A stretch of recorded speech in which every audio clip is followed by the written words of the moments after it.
বাচ্চাদের school tiffin অথবা স্ন্যাক্সের item হিসাবে তোমাদেরকে একটা হালকা রেসিপি দেখিয়ে দিচ্ছি। এখানে আমি নিয়েছি প্রথমে একটা ডিম, আর ডিমের সঙ্গে দিয়ে দিচ্ছি পেঁয়াজ কুচি। এরপরে এখানে তোমরা বাচ্চা যদি ঝাল খেতে চায় মরিচ কুচি দিতে পারো, কিন্তু আমি মরিচ কুচিটা স্কিপ করে গেছি। এখানে দিয়ে দিচ্ছি লবণ আর স্বাদ মতো গোলমরিচ গুঁড়ো, আর প্রয়োজন অনুযায়ী হলুদ গুঁড়ো। এখন ভালো করে ডিমের সঙ্গে এই মশলাগুলো আমি ফেটিয়ে নেব। আবারও বলছি, বাচ্চা ঝাল খেতে পারলে এখানে মরিচ দিতে পারেন, বাচ্চা ঝাল খেতে না পারলে দিবেন না। এখন ডিমের মধ্যে দিয়ে দিচ্ছি 2 চামচ আটা। এখানে আমি ময়দা দিইনি, দিয়েছি আটা দিয়ে ভালো করে একটা ডো করে নেব।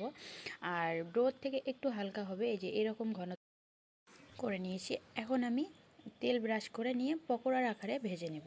হালকা আছে এপাশ ওপাশ দুই পাশেই ভেজে পকোড়ার আকারে তুলে নেব। এই খাবারটি যতটা টেস্টি ততটাই কিন্তু পুষ্টিগুণ এবং বাচ্চাদের অনেকক্ষণ পর্যন্ত পেট ভরা রাখতে অনেকটাই হেল্প করবে। তো এখানে আমি এটাকে মধু দিয়ে সার্ভ করব আমার মেয়েকে। এখানে তোমরা টমেটো হিসাবেও দিতে পারো।